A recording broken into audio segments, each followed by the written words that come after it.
할렐루야. 우리 옆분과 인사합시다. 하나님 우리 함께 하십니다. 시작. 하나님 우리 함께 하십니다. 한 번 더 인사할까요? 당신의 얼굴을 보니 하나님의 얼굴을 보는 것 같습니다. 시작. 당신의 얼굴을 보니 하나님의 얼굴을 보는 것 같습니다. 반갑습니다.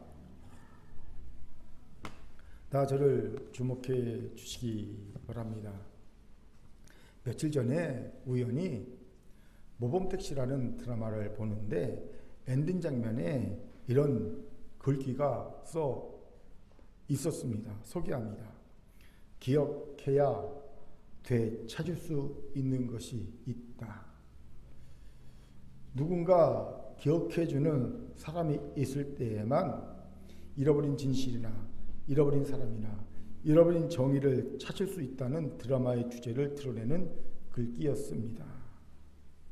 그런데 문득 이 글귀를 보면서 여전히 일본은 호시탐탐 독도를 침탈하려고 하고 자신들이 저지른 일제시대의 만행을 부인하고 있건만 이 땅의 지도자라는 이들이 36년간의 일제강점 시대를 잊어버린 듯한 말과 행동을 하는 작금의 상황이 떠오르더라고요. 여러분, 이래서는 역사적 진실도 정의도 화해도 평화도 정당한 보상도 민족의 자존심도 심지어 민족의 미래도 되찾을 수 없습니다. 역사를 잊은 민족에게 미래는 없다라는 말을 잘 아실 겁니다. 이게 처칠했다는 얘기도 있고요. 사실은 누가 했는지 모르겠다는 설이 가장 신빙성이 있습니다. 아무튼 작금의 대한민국의 미래가 암울하고 미래가 없는 민족으로 전락하고 있는 듯 보입니다. 그런데 이런 우리와 이스라엘은 다르더라고요. 제가 예전에 이스라엘에 아드바심 홀로코스트 박물관에 갔을 때 감명 깊게 보았던 글귀 2개가 있었습니다. 소개합니다.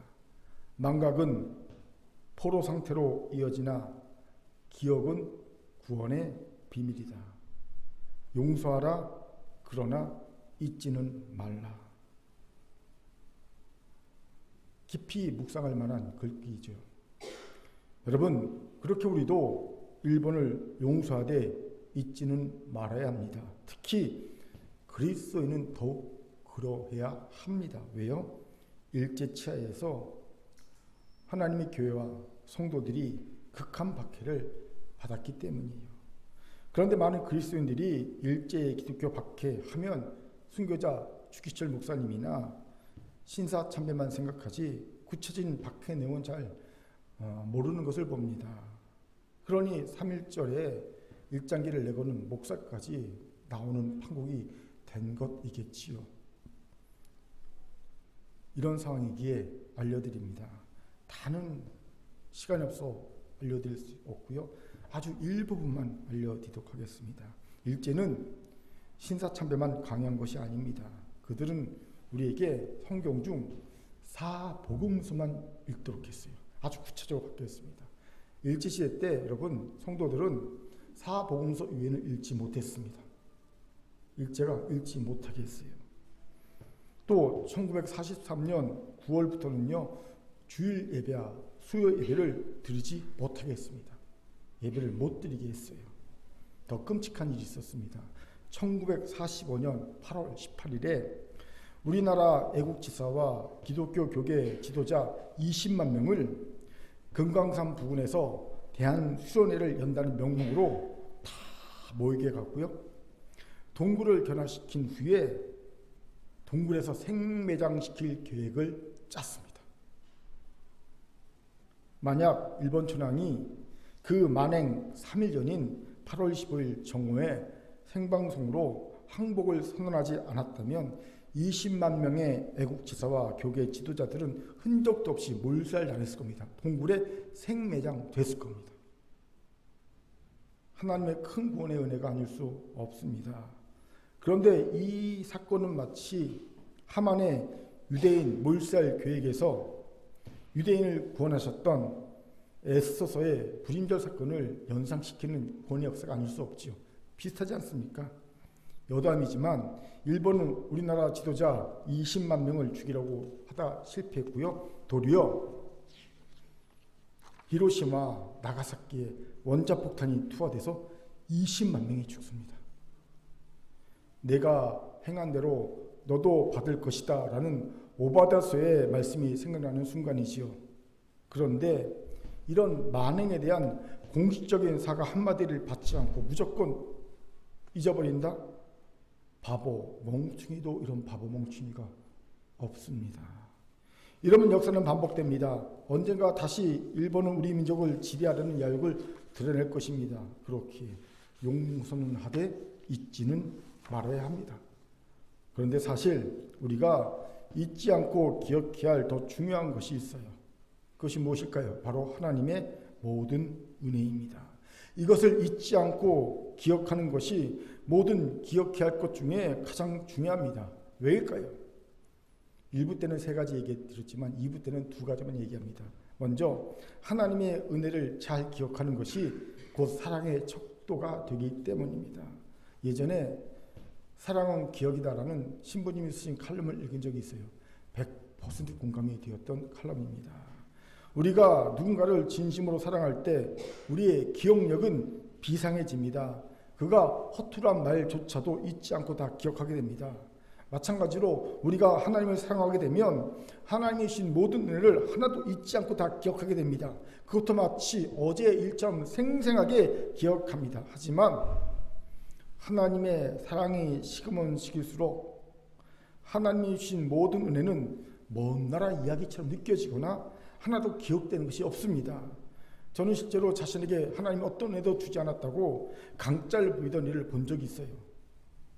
저도 그에게 주신 하나님의 은혜를 기억하고 있는데 본인이 그런 기억이 없다고 우기더라고요. 그를 보면서 그의 마음에 하나님의 사랑의 마음이 사라진 것을 안타깝게 보았던 기억이 있습니다. 두 번째로 하나님의 은혜를 기억해야 잃어버린 은혜를 되찾을 수 있습니다. 여러분, 기억해야 되찾을 수 있는 것은 진실이나 사람이나 정의만이 아닙니다. 하나님의 은혜 또한 그러합니다. 우리가 은혜를 기억해야 은혜를 잃어버린 것 되찾을 수 있습니다. 뭔가 잃어버린 걸 알아야 되찾지요. 이러니 하나님의 은혜를 기억하는 것이 신앙인에게 얼마나 중요한 일이겠습니까? 그런데 놀랍게도 마치 한 번도 하나님의 은혜를 받아본 적이 없는 사람인 것처럼 생각하고 말하는 그리스도인들이 의외로 많아요. 탁월한 잃어버림의 은사를 가진 분들이 많다는 겁니다. 이것도 은사의 은사, 잃어버림의 은사. 이런 분들이 신앙생활을 잘할 리가 없지요. 그렇게 신앙의 시험이 든 분을 보면요, 예외 없이요, 은혜를 잃어버린 분들, 잊어버린 분들임을 보지요. 은혜를 잊어버리고 잃어버렸기에 시험에 드는 거예요. 여러분은 은혜를 잘 기억하는 사람입니까? 은혜를 잊어버리는 사람입니까? 전자이기를 바랍니다. 하지만 혹여 후자였던 분이 있다면 다시 하나님이 주신 은혜를 기억해내길 바랍니다. 그래서 하나님께 대한 사랑과 하나님이 주신 잃어버린 은혜를 회복하는 우리 모두가 되기를 주의 이름으로 축원합니다. 아멘. 자, 저를 따라 봅시다. 기억해야 되찾을 수 있습니다. 하나님의 은혜를 옆분을 보면서 잊지 말고 기억합시다. 시작. 잊지 말고 기억합시다. 아멘. 이런 우리에게 오늘 시편이 귀한 통찰을 주지요. 오늘 시편은 다윗의 시입니다. 그런데 다윗은 스스로에게 하나님의 모든 은택을 잊지 말라고 명령하고 있음을 보게 되지요. 우리 2절을 힘있게 읽겠습니다. 같이 읽죠. 시작. 내 영혼아 여호와를 송축하며 그의 모든 은택을 잊지 말지어다. 아멘. 여기서 주목할 단어가 은택이에요. 은택으로 번역한 히브리어 계물입니다. 이 계물은요, 하나님의 보상적 선물이라는 뜻을 가진 단어입니다. 여기서 보상적 선물하니까 왠지 우리가 뭔가 자격이 있어서 하나님이 보상해 주는 것처럼 생각하면 안 됩니다. 그저 하나님이 우리를 긍휼히 여기셔서 내리시는 선물이라는 뜻입니다. 그런데 왜 보상적 선물이라는 보상적이 붙었을까요? 중요한 이유가 있어요. 우리가 잃어버린 것을 되찾아 주시고 회복시켜 주시는 선물이기 때문입니다. 그래서 하나님이 창조해 주셨을 때의 원래의 그 아름다운 모습으로 회복하게 해 주시는 선물이 계물 은택이라는 겁니다. 그렇기에 토부를 은택으로 번역하기도 합니다. 여러분 창세기 1장에 보면 하나님이 천지를 창조하실 때 보시기에 좋았더라 할 때 좋았더라가 히브리어 토부입니다. 즉 하나님이 창조하신 원래 그 아름다운 창조의 모습을 원상태를 갖고 있는 상태가 토부거든요. 즉 은택은요, 우리가 잃어버린 것을 하나님의 긍휼로 보상해 주셔서 원래 보시기에 힘이 좋은 상태로 회복시켜 주시는 선물을 의미합니다. 잃어버린 것을 보상하시고 회복시켜서 원래의 톱으로 만드는 것, 이게 은택이라는 거예요. 계물 은택이라는 겁니다. 이것이 제 눈을 번쩍 뜨이게 했습니다. 왜요? 그동안 이런저런 이유로 잃어버린 것들이 너무 많았기 때문입니다. 그런데 은택의 은혜만 받기만 하면 잃어버린 것들을 회복시킬 수 있다고 하니, 보상받을 수 있다고 하니 눈이 번쩍 띄었죠. 여기서 질문이 생기지요. 왜 다윗은 하나님의 모든 은택을 잊지 말라고 스스로에게 명령하고 있을까요? 추정되는 이유가 있습니다. 다윗은 하나님을 사랑하고 있기 때문입니다. 사랑은 기억이다 라는 말이 다윗만큼 어울리는 사람도 없습니다. 구약의 사람 중에. 그는 진짜로 하나님을 사랑했던 하나님의 사람이었기 때문이지요. 하지만 단지 그뿐일까요? 아닙니다. 중요한 다른 이유가 있습니다. 바로 잊지 않고 기억해야 되찾을 수 있기 때문입니다. 그렇습니다. 하나님의 은택은 잊지 않고 기억하는 자에게만 주어지는 회복의 은혜입니다. 즉 하나님은 자신에게 하나님이 어떤 은혜를 주셨는지를 잊지 않고 기억하는 이에게 그가 잃어버린 것들을 회복시켜 주시는 은택을 주십니다. 아마도 이 시를 쓸 때의 다윗은 노년기였지 않나 싶습니다. 그런 다윗이기에 인생을 돌아보니까 하나님이 주셨던 은혜 중에 자신이 잃어버린 것이 너무 많다는 걸 깨달았을 겁니다. 내가 이 은혜도 주셨는데, 이 은혜도 받았는데 잃어버렸구나. 이 은혜도 받았는데 잃어버렸구나. 그것을 깨달았을 겁니다. 그리고 하나님 회복시켜 주세요. 하나님 다시 은혜를 회복시켜 주세요. 보상해 주세요. 라는 소원을 갖게 되었을 겁니다. 그렇게 그는 은택이라는 말을 쓰고 있는 겁니다. 은택을 구할 소원이 생겼지 않나 싶습니다. 그리고 스스로에게 명령하고 있죠. 이처럼 우리도 회복의 은혜를 얻기 원한다면 하나님이 내게 어떤 은혜를 주셨는지를 기억해 내야 합니다. 그리고 그 은혜를 다윗처럼 송축해야 합니다. 송축은요, 내가 하나님이 주신 은혜를 잊지 않고 있고 기억하고 있다는 가장 확실한 증거가 되기 때문입니다. 그렇게 궁금합니다. 다윗은 어떤 은혜를 기억해내고 송축하고 있는지가 궁금합니다. 같이 알아봅시다. 그리고 우리도 그 은혜를 기억해내고 송축합시다. 하나님이 우리가 기억해내고 송축한 그것을 다시 회복시켜 주시는 은택을 베풀어 줄 줄 믿습니다. 아멘. 먼저 다윗은 우리의 청춘을 독수리같이 새롭게 하신 은혜를 기억하고 송축하고 있음을 봅니다. 3절부터 5절까지의 내용입니다. 우리 5절을 같이 읽도록 하지요. 시작.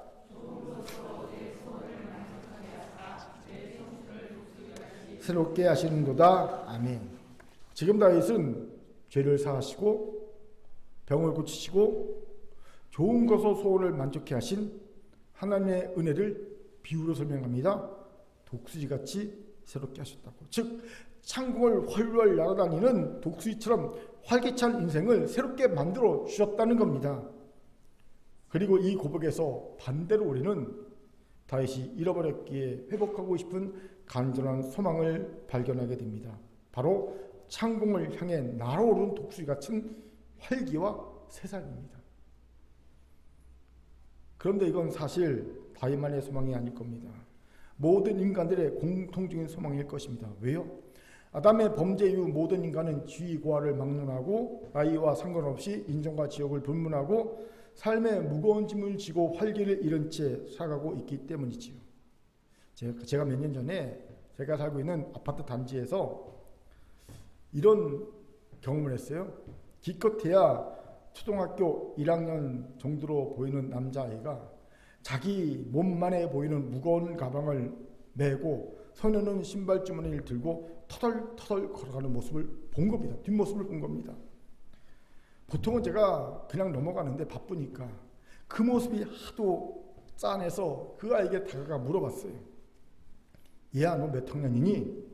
그랬더니 제 예상대로 아이가 1학년이라고 하더라고요. 그래서 다시 물어봤습니다. 그런데 1학년이 왜 그렇게 가방이 크니? 그랬더니 아이가 이런 얘기를 합니다.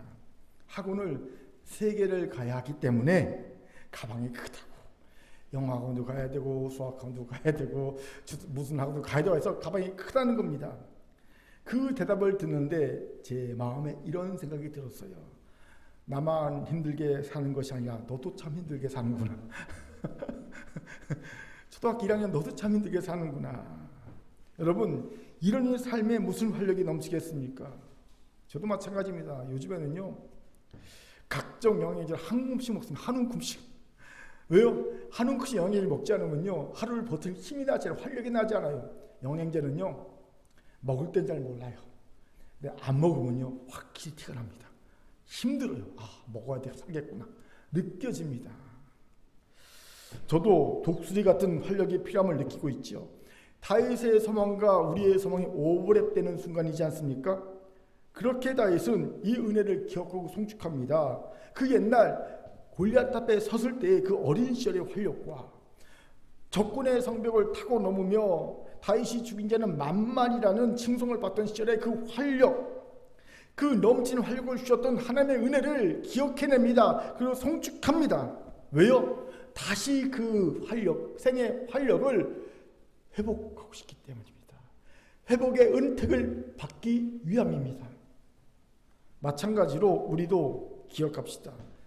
그 옛날 우리가 활력 넘칠 시절, 그 시절의 활력이 그냥 주어진 것이 아니라 사실은 하나님의 은혜였다는 것을 기억합시다. 그리고 송축합시다. 여러분, 한때 다 잘 나갈 때가 있지 않습니까? 하나님 앞에 열심히 기도하고 열심히 드리고 무엇보다 뜨겁게 사랑하고 섬기고 봉사했던 그 시절, 내 삶에 가장 활력있던 그 시절, 그게 사실은 하나님의 은혜였거든요. 하나님의 은혜라고 인정하고 그것을 기억하고 그것을 송축합시다.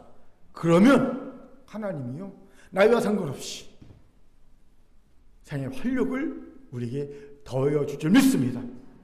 하나님은 돌들로도 찬송케 하는 분이거든요. 75세 아브라함을 믿음의 조상으로 세우셨고요. 80노인 모세를 민족의 영웅으로 그때 발탁하셨습니다. 예.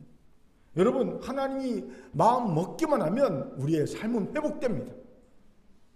은택이 바로 그거예요. 여기서 질문이 생기죠. 그러면 하필 독수리로 비유했을까요? 다 이유가 있습니다. 제가 이번에 몽골에 가서 이 이야기가 전 지어낸 얘기인 줄 알았거든요. 그런데 이 이야기가 진짜 있는 이야기란 사실을 몽골 사람에게 들었어요. 무슨 얘기냐면요, 솔개 얘기입니다. 솔개 아시죠? 솔개는요, 동물 중 제일 빠릅니다. 시속 300km가 넘습니다. 그리고 새 중 가장 오래 사는 게 솔개입니다. 그런데 한 70년 정도 산대요, 솔개가.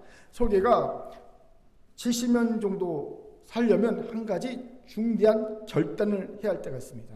솔개는 약 40년쯤 되면 발톱이 노화해서 사냥감을 효과적으로 잡을 수 없게 되고요.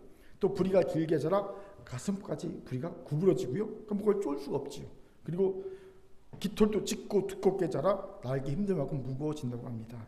이때 솔개는 두 가지 중 한 가지를 선택해야 합니다. 그냥 그대로 죽든지 아니면 제2의 생을 살기 위해 준비하든지. 보통 제2의 생을 살기 위해 준비하죠. 그래서 솔개는요, 높이 날아올라 산 정상 부근에 둥지를 짓고 아주 혹독하게 자신을 갈고 닦습니다. 먼저 부리가 깨져 나갈 때까지 바위를 쪼아댑니다. 그렇게 부리가 빠지면 서서히 튼튼한 부리가 돋아나는 거죠. 부리가 새로 돋아나면 이번에는 발톱을 하나씩 뽑습니다. 발톱이 새롭게 돋아나는 겁니다. 그럼 이제는 깃털을 하나씩 뽑습니다. 그러면 깃털도 새롭게 도전하죠. 이렇게 설교는 대략 반년 동안 자신을 싹 바꾸고 다시 튼튼한 부리와 발톱, 가벼운 깃털을 가진 존재로 새롭게 태어납니다. 그리고 힘차게 하늘로 날아올라 나머지 30년을 삽니다. 다윗의 비유는 바로 이런 설교의 특성을 이용한 비유입니다. 독수리처럼 새롭게 하십니다. 설교가 새롭게 자기를 변화시키듯이 하나님 우리를 새롭게 하신다는 겁니다. 은혜를 주셔서. 바로 이것이 우리가 잊지 말고 기억해야 할 하나님의 은혜입니다. 하나님은 죄로, 병으로, 인생의 수많은 짐들로 다 죽게 된 우리를 살리신 분이십니다. 우리의 죄로 묻어진 부리를 뽑으시고요, 우리의 병으로 굽어진 발톱을 뽑아주시고요, 우리 인생의 수많은 짐으로 더러워지고 무거워진 깃털을 뽑아주신 분입니다. 그리고 우리를 새로운 설계로 거듭나게 하신 분이십니다. 이것을 잊지 말고 기억해야 합니다. 이 은혜를 송축해야 합니다. 그러면 하나님은 다시 그런 이에게 은택을 부어주십니다. 설계는 인생에 단 한 번 새롭게 하시는 은혜를 받지만 우리는 매일 새롭게 하시는 은혜를 받을 수 있습니다. 사도 바울이 고백한 것이 무엇입니까? 고린도후서 5장 10절 같이 읽겠습니다. 시작. 그런즉 누구든지 그리스도 안에 있으면 새로운 피조물이라. 이전 것은 지나갔으니 보라 새 것이 되었도다. 아멘. 우리가 그리스도 안에 있으면 우리는 언제나 새로운 피조물로 살 수 있습니다. 오늘도 새로운 피조물로 살 수 있고요, 내일도 새로운 피조물로 살 수 있습니다. 매일마다 우리가 그리스도 예수 안에 있으면 하나님은 우리를 새롭게 창조해 주십니다. 마치와 같이요. 제가 결혼한 지 30년이 넘어가고 있는데 아직도 저희 아버지는요, 우리 사모를 종종 새아가로 부르십니다. 30년이 넘어갔는데. 그리고 제 동생은요, 가끔 사모를 새언니라고 부릅니다. 이상하지 않습니까? 30년이 넘었는데. 하나님도 마찬가지입니다. 우리가 그리스도 안에 있기만 하면 언제나 우리를 새 피조물로 부르시고 새 피조물로 살 수 있는 활력을 더해 주십니다.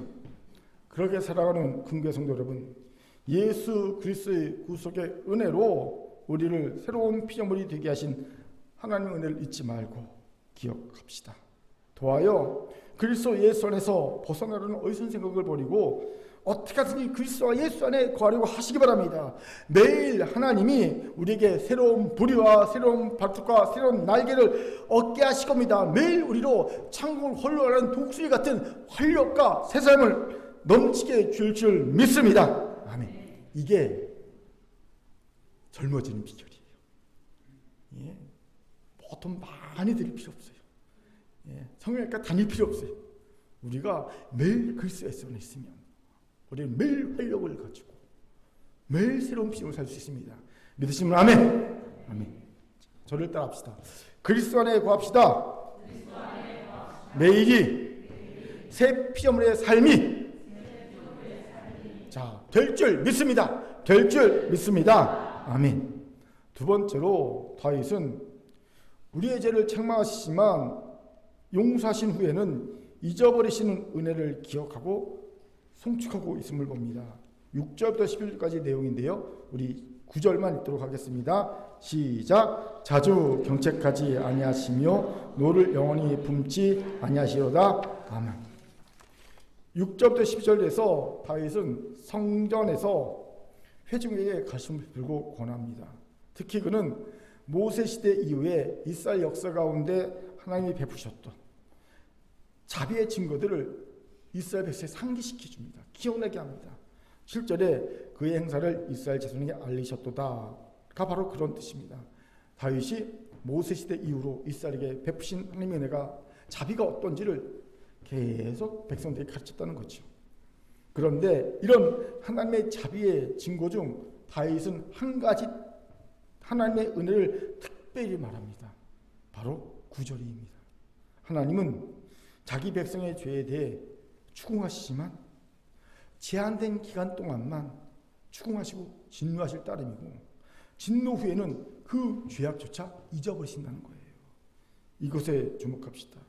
우리가 기억해야 할 하나님의 은혜는 우리의 죄를 책망하시고 용서하신 후에 아예 우리가 죄 지은 사실조차 잊어버리시는 은혜입니다. 질문. 그런데 왜 이것을 다윗은 기억하고 송축하라 할까요?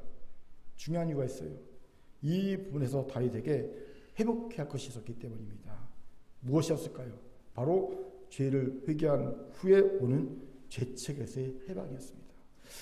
어쩌면 이것은 다윗에게는 아주 절실한 문제였을지 모릅니다. 이미 다 알다시피 다윗에게는요, 밧세바에 가늠 사건이라는 엄청난 죄를 지은 경력이 있었죠. 여러분, 간음죄만이 아닙니다. 살인 교사죄도 있었습니다. 엄청난 죄입니다. 살인 교사죄. 살인죄와 똑같지요. 물론 다윗은 철저하게 회개했고요. 그 죄의 결과를 톡톡히 치렀습니다. 다윗이 뭣도 모르고 나단 순지 앞에서 옆집에 암양을 도적질한 사람을 보면서 그는 반드시 죽이고, 여호와의 사심을 명사해 그는 반드시 죽이고 4배의 벌을 받겠다 말합니다. 그런데 그가 바로 자기였죠. 그런 자가. 그래서 하나님은 그 말대로 4배의 벌을 주시죠. 첫째 아들 암논 죽고요, 셋째 아들 압살롬 죽고요, 넷째 아들 아도니아 죽고요, 밧세바의 사건에서 나온 아들도 죽습니다. 딱 그가 말한 대로 4배로 갚으십니다. 집으로 했잖아요. 4배나 갚겠다. 그래? 4명의 아들을 죽이십니다. 하나님 정확하신 분입니다. 하나님을 경외할 줄 알아야 돼요. 하지만 이렇다고 다윗의 마음이 자유로울 수가 없었을 겁니다. 아니, 오히려 더 큰 죄책감이 들었을 겁니다. 그렇게 다윗은 회복의 은택을 구하고 있던 거죠.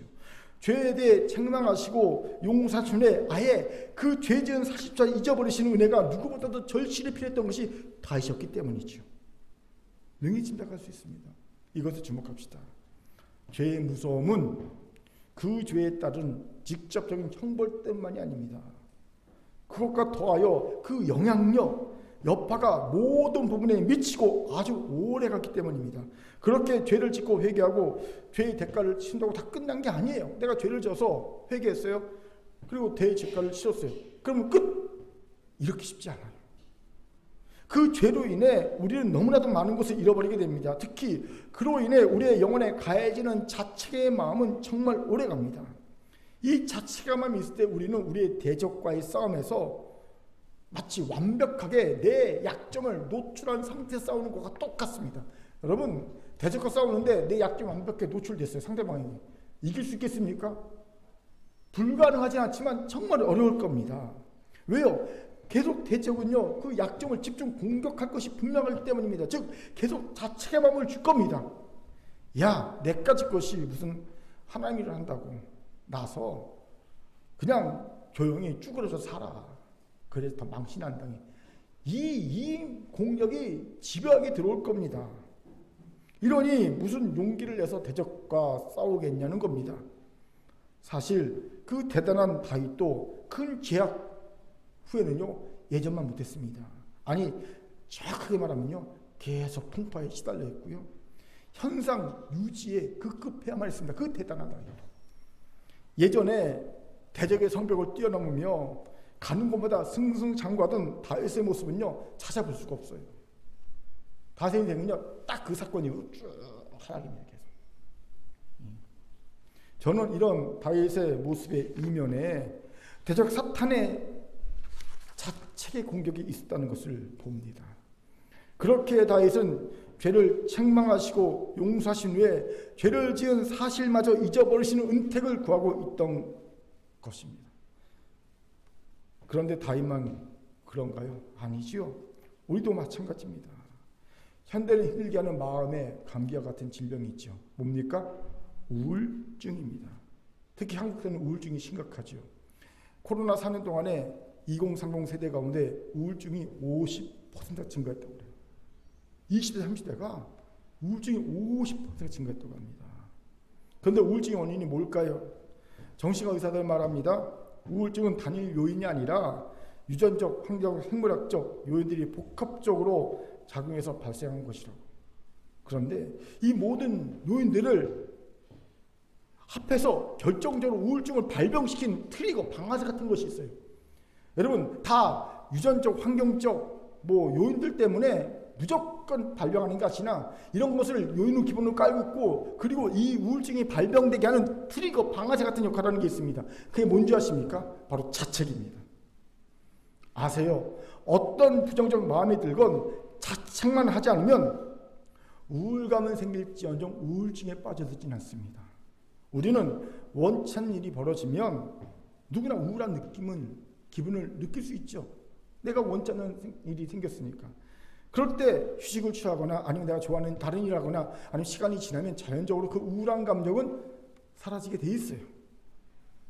반면 뭘 해도 나아지지 않고 우울한 기분이 2주 연속 지속된다면 그건 그냥 우울증에 빠진 겁니다. 그런데 우리가 자책만 하지 않으면 우울감은 느낄 수 있어도 우울증에 빠지잖아요. 우리를 2주 연속 우울감에 빠지게 하는 힘은 어디서 나오냐? 자책에서 나오거든요. 그렇게 자책에 빠지면 거의 대부분 우울증에 빠지고 맙니다. 제가 어떤 책을 봤더니 이렇게 얘기하더라고요. 원한을 잊는 것보다 자책을 잊는 게 더 어렵다. 절체지 원수를 잊는 것보다 내 자책의 마음을 잊는 것이 훨씬 더 어렵다는 거예요. 그렇기에 저는 우울한 현대인의 마음 속에서 자책의 마음이 도살리고 있음을 봅니다.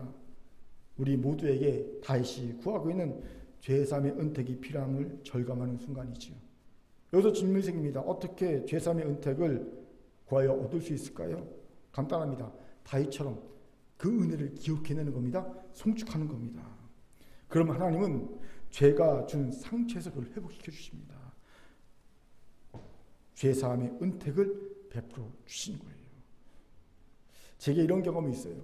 젊을 때 계속 반복해서 짓던 죄가 있었습니다. 한두 번은 하나님께 잘못했다고 회개하고 용서를 구하고 죄사함의 확신을 얻었는데 그 죄가 3번, 4번, 5번 계속 반복되다 보니까 이제는요, 낯짝이지 벼룩도 도저히 하나님께 나가 용서를 구할 용기가 안 나는 거예요. 그래서 용서해달라는 기도도 못하고 몇 주간을 답답함과 자책에 갇혀서 보냈습니다. 근데 결국요, 내 안에 압력이 꽉 차죠. 터질 듯 압력. 압력밥솥에 압력이 터지고 꽉 차는 거예요. 죽을 것 같아요. 그래서 결국은 어느 날 견디다 못해 용기를 내서 하나님께 엉엉 회개 기도를 했습니다. 하나님, 제가 또 그 죄를 저질렀어요. 너무 영속지만 그래도 용서해 주세요. 그때 하나님이 제게 이런 말씀해 주셨습니다. 무슨 죄를 또 저질렀는데 나는 내가 새롭게 죄를 저지른 것으로밖에 안 보이는데 새로운 죄를 저지른 것으로만 아는데 상상도 하지 못한 말씀이었습니다. 무슨 말입니까? 하나님은 용서하신 후에 제가 지은 죄를 잊어버리셨다는 겁니다. 그렇게 하나님은 제가 똑같은 죄를 반복한 것이 아니라 새로운 죄를 저지른 것을 보신 거예요. 너 전에 회개했잖아. 그럼 지금 지은 죄는 뭐예요? 새로운 죄인 거예요. 반복되는 죄가 아니라 새로운 죄라고 말씀하시더라고요. 놀라운 경험이었어요. 전혀 알지 못했던 하나님의 사랑을 체험했기 때문입니다. 그렇게 지금도 저는 회개했고 대가를 지불했음에도 죄책이 저를 짓누를 때 이 은혜를 기억해냅니다. 그리고 하나님을 송축합니다. 왜요? 하나님이 제게 다시 은택을 부어주실 것을 기대하기 때문이지요. 그렇게 사랑하는 큰교회 성도 여러분, 죄를 회개하고 대가도 지불했건만 여전히 자책의 마음이 나를 힘들게 합니까? 자신 없게 합니까? 위축되게 합니까? 그렇다면 잊어버렸던 죄사함의 은혜를 기억해내세요. 분명 여러분이 있을 겁니다. 없다면 여기에 못 있어요. 그 죄사함의 은혜를 받았기에 지금 이 자리에 여러분이 앉아있을 줄 믿습니다. 그것을 기억해내시고 송축하십시오. 하나님이 그런 이에게 죄사함의 은택을 주셔서 지금 여러분을 힘들게 하는 모든 자책부터 자유케 하실 줄 믿습니다. 아멘. 자, 따라합시다. 당신에겐 죄사함의 은혜가 있습니다. 옆분을 보면서 자책에서 벗어나세요. 시작. 자책에서 벗어나세요. 아멘. 여러분, 자책에서 벗어나십시오. 세 번째로 다윗이 기억하고 송축하라고 스스로 명령하고 있는 것은 우리의 체질을 하심으로 우리를 긍휼히 여기시는 하나님의 은혜임을 봅니다. 13절부터 18절까지 내용인데요. 우리 14절을 읽겠습니다. 시작. 이는 그가 우리의 체질을 하시며 우리가 단지 먼지뿐임을 기억하심이로다. 아멘. 지금 다윗은 하나님의 긍휼의 이유가 우리가 체질이 먼지뿐임을 아시기 때문이라고 말합니다. 무슨 의미입니까? 하나님 우리가 얼마나 연약한 존재인지, 얼마나 덧없는 존재인지를 아신다는 겁니다. 그래서 긍휼히 여길 수밖에 없다는 거예요. 우리도 그렇지 않습니까? 법에서도 아이에게는 어른과 다른 기준으로 대해주지 않습니까? 약하기에 최대한의 긍휼을 베푸는 거죠. 바로 이것입니다. 하나님은 우리가 얼마나 연약한 먼저 같은 존재인지를 아십니다. 기억해내십니다. 그렇게 끝까지 진노할 수도 없고요. 반드시 긍휼하심을 베풀 수밖에 없게 된다는 겁니다. 이 하나님의 은혜를 잊지 않고 기억하고 송축하라는 거예요. 왜요? 우리는 자꾸 이 은혜를 잊어버리기 때문이죠. 그 결과 우리는 두 가지 잘못을 저지릅니다. 우리가 진토, 우리가 먼지와 같은 하나님이 우리를 긍휼히 여길 수밖에 없다는 이 사실을 잊어버리게 두 가지 잘못을 저질러요. 첫째는요, 우리가 뭔가 은혜를 받을 만한 존재이게 하나님께서 은혜를 주신 줄 착각하는 교만함에 빠지는 겁니다. 제가 이런 경험이 종종 있어요. 간혹 설교 준비하다 보면 과연 이것이 내가 쓴 설교문이 맞나 싶을 정도로 엄청난 설교문을 작성할 때가 있어요. 우와, 대박이다. 그러면요, 그 설교를 한 날에는 꼭 반드시 죽을 씁니다. 설교들이 갑자기 아멘, 할렐루야, 아니요 하고 난리가 납니다. 분명히 이거는 진짜 엄청난 설교문인데 성도들은 다 자요. 반대로 이 설교문은 어떻게 설교를 하지? 모르겠다, 될 대로 되라. 이런 마음으로 설교문이 작성될 때가 있어요. 에이, 모르겠다. 야구 선수 3할만 치면 잘 친다고 하는데 10번 중 3번만 잘하면 오늘은 7번에 그중 7번 해당되는 거겠지. 그리고 편한 마음으로 와서 그냥 에이 모르겠다고 설교할 때가 있어요. 그러면요, 진짜 꼭 막 아멘, 할렐루야, 아니요 하던 애들이 갑자기 눈이 동그랗게 뜨고 막 봅니다. 막 은혜 받았다고 그럽니다. 그럼 제가 황당해요. 하나님께 묻습니다. 뭐지요, 하나님? 진짜로 너무 심각해요. 아니, 정말 내가 진짜 최선을 다해서 정말 대단한 설교문이다. 와, 그런 거는 다 졸고, 될 대로 되라 모르겠다. 10번 중 3번만 안 다치면 되지 뭐. 그리고 7번에 해당한다 생각하고 딱 나오는데 그때는 은혜 받고. 그러니까 너무 답답해 물어봅니다. 아니, 왜 그래? 그때 하나님이 이렇게 말씀하세요. 설교는 100% 나의 은혜로 주어지는 것이니 너는 그저 겸손하게 정직하게 전하는 것에만 충실해. 내가 작성한 게 아니라는 거예요. 내 잘나서 내 지식으로 한 게 아니라는 거예요. 그냥 하나님 주셨다는 겁니다. 그러니까 너는 그냥 정직하게 겸손하게 전하기만 하는데, 그렇게 다시 깨닫게 되는 게 뭐냐면요, 은혜는 자격 조건과 상관없이 거저 주어지는 거구나. 사랑하는 긍교 성도 여러분, 은혜를 받았습니까? 절대 교만하지 마세요. 은혜를 받을 만해서 주신 것이 아니에요. 하나님이 우리를 불쌍히 여기서 그냥 주신 거예요. 이것을 잊지 말고 기억합시다. 아멘. 두 번째로, 이 두 번째 잘못은 뭐냐면요, 타인이나 자신의 잘못에 대해 냉혹한 심판자가 된다는 거예요. 우리가 먼지임을 까먹으면요, 냉혹한 심판자가 됩니다. 여러분, 우리가 체질이 먼지임을 진심으로 안다면 타인이나 자신의 잘못에 대해 관용을 베풀 수 있습니다. 제게 얼마 전 이런 경험이 있었어요. 연약한 성도를 보면서 제 마음에 판단과 정죄의 마음이 생겼습니다. 그런데 기도 중에 하나님께서 내가 생각하는 것보다 그 성도가 훨씬 더 연약한 존재라는 걸 알게 하시더라고요. 야, 판단과 정죄할 수 없을 만큼 너무 연약해. 이걸 깨닫게 해주시더라고요. 그 순간 제 안에 들었던 모든 판단과 정죄의 마음이 봄볕에 눈 녹듯이 싹 사라지는 거예요. 그리고 제 안에 관용과 긍휼의 마음이 막 생기는 겁니다. 제가 간혹 그런 경험이 있거든요. 막 딸을 야단칠 때 처음엔 야단치다가 순간 이렇게 보면요, 되게 불쌍해 보여요. 그렇지, 얘가 뭘 안다고.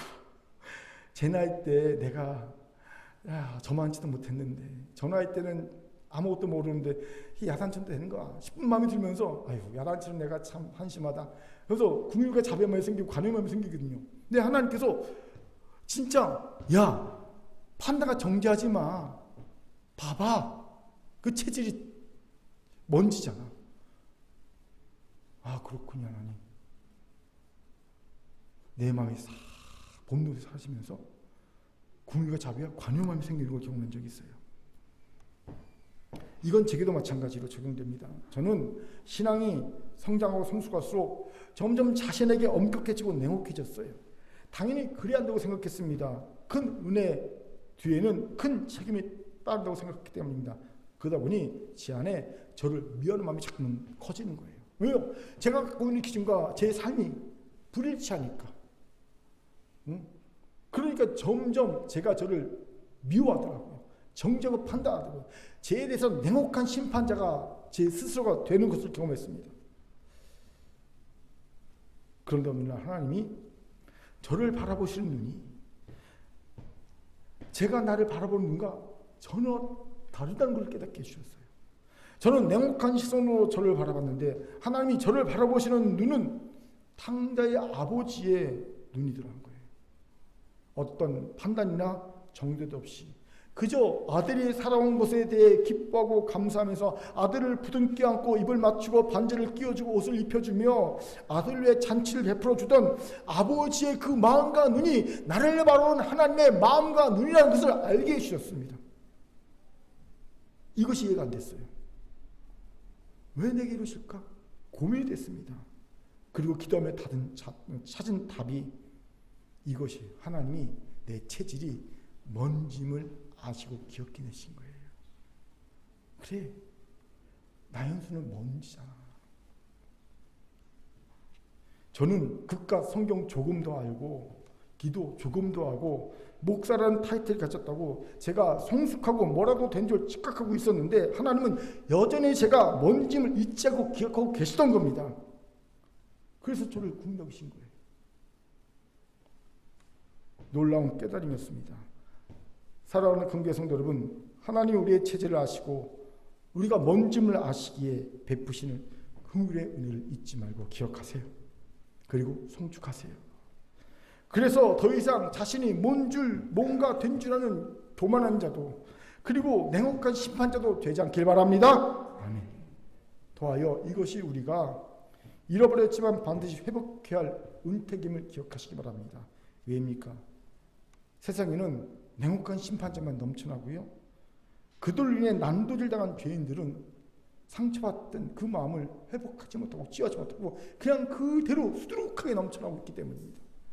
여러분, 상처받은 죄인들이 갈 곳이 없어요. 다 냉혹한 심판자만 있어서 상처받은 죄인들이 가서 치유받아야 되는데 갈 곳이 없어요.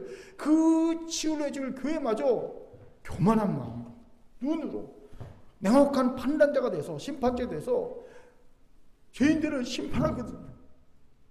교회 오면 판단을 받아요. 정죄를 받아요. 여러분, 아무 말도 안 해도요, 죄인은요 그냥 판단받아요. 정죄받아요. 예를 들어 저는 어떤 말도 안 하고 이렇게 쳐다보거든요. 그럼 성도들은요 쫄아요. 아씨, 목사님이 또 내 잘못을 아시나? 그런 마음이 들거든요. 그런데 거기다가 내가 딱 교만한 마음을 가지고 판단과 정죄의 눈을 가지고 여러분을 쫙 쳐다보면서 그렇게 해서는 안 됩니다. 그래버리면요, 이거 진짜 힘들죠. 마음이 되게 힘들죠. 압니다. 예. 그렇기에 우리 큰 교회는요, 이 은택을 반드시 회복해야 합니다. 이를 우리가 기억해야 할 것이 있어요. 우리의 체질이 뭐였다고요? 먼지였다는 것. 지금도 여전히 먼지라는 것은 우리는 먼지입니다. 지극히 약하고 보잘것없는 존재입니다. 여러분, 먼지에게 뭘 기대할 수 있습니까? 기대할 수 없어요. 기대해서도 안 됩니다. 먼지는 그냥 그가 존재하는 것 자체만도 버거워요. 여러분, 먼지는요 그냥 있는 것 자체도 버거워요. 그게 먼지입니다. 그렇기에 감싸줘야 하고요, 그렇게 챙겨줘야 하고요, 그렇게 무한히 인내해줘야 하고요, 무한히 받아줘야 합니다. 이게 요즘 제가 깨닫고 있는 거예요. 큰 교회는 이 마음을 잃어버리거나 잊어버리면 존재 가치를 상실한 교회입니다. 우리가 왜 창립했습니까? 환난당한 자, 원통한 자, 빚진 자들을 치유하고 구원하여 하나님 나라의 용서 세우는 비전을 가지고 창립된 교회입니다. 그렇게 하나님이 제게 요구하시는 마음이 바로 탕자의 아버지의 마음이었고 눈이었음을 깨닫게 되었어요. 그저 궁일의 눈으로 바라보고 감싸주고 챙겨주고 인내하고 받아주는 것이었습니다. 물론 제 안에 반발과 갈등이 있었어요. 하나님 언제까지 내가 참아줘야 되고 언제까지 바라봐줘야 되고 언제까지 인내하고 받아줘야 됩니까? 그런 마음이 있었어요. 사실 제가 오늘 본문 하나님께 뒤통수 맞은 본문이에요. 하나님 이번 주에 어떤 말씀을 주시겠습니까? 기도하는 이 말씀 딱 주신 거예요. 딱 봤더니 은택을 지말지도 옳거니 배은망덕한 사람들에게 주신 말씀이구나. 이 말씀 중에서 은혜를 받았으면 배은망덕하지만 은혜를 갚은 자가 되라 이렇게 단호하게 설교해야 될 줄 알았어요. 그리고 기분 좋게 말씀을 딱 묵상하는데 맹걸 전혀 다른 말씀이었어요. 야 진토 진흙이 아니 진토 번지잖아. 받아줘야지. 감싸줘야지. 챙겨줘야지. 인내해야지. 무한히. 내가 너를 그랬듯이 내가 너를 그렇게 은혜를 베풀었듯이 너도 그것을 기억하고 그리고 그 은택을 다시 회복해야지. 하나님께 뒤통수 맞은 본문입니다. 뻥 맞았어요. 어우씨 그렇구나. 그래서 결국 하나님께 항복할 수밖에 없었습니다. 그렇게 사랑하는 큰교회 성도 여러분, 여러분도 이제 교만한 냉혹한 심판자의 마음을 포기하고 하나님께 항복하세요. 탕자의 아버지의 눈과 마음을 우리도 갖길 바랍니다. 분명 하나님은 그럼 우리에게 탕자의 아버지의 눈과 마음으로 대해주시는 은택을 회복시킬 믿습니다. 아멘. 자, 저를 따라합시다. 탕자의 아버지와 눈과 마음을 가집시다. 눈과 마음을 가집시다. 아멘. 이제 말씀 마치죠. 아마 은혜라는 찬양을 잘할 겁니다. 이게 참 은혜로운 찬양을 제가 부르고 싶은데 제가 부르면 다 트롯이 된다고 그러더라고요. 그래서 가사만 전달하겠습니다. 내가 누려왔던 모든 것들이, 내가 지나왔던 모든 시간이, 내가 걸어왔던 모든 순간이 당연한 것 아니라 은혜였어. 아침 해가 뜨고 저녁에 노을, 봄의 꽃향기와 가을의 열매, 변하는 계절의 모든 순간이 당연한 것 아니라 은혜였어. 모든 것이 은혜, 은혜, 은혜, 한없는 은혜. 내 삶에 당연한 건 하나도 없었던 것을 모든 것이 은혜, 은혜였어. 그렇습니다. 아는 자만이 아는 놀라운 사실은 내 삶을 이루고 있는 모든 것이 은혜였다는 거예요. 내 삶에 내가 알고 있던 것과 모르고 있던 것과 이런 모든 것들이 원치 않든 원했던 모든 것들이 은혜였다는 겁니다. 이것을 잊지 않고 기억하는 자만이 받을 수 있는 은혜가 있습니다. 바로 은택입니다.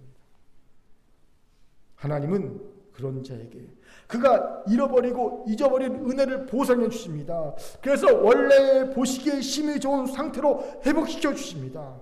오늘 이 은택을 다 받읍시다.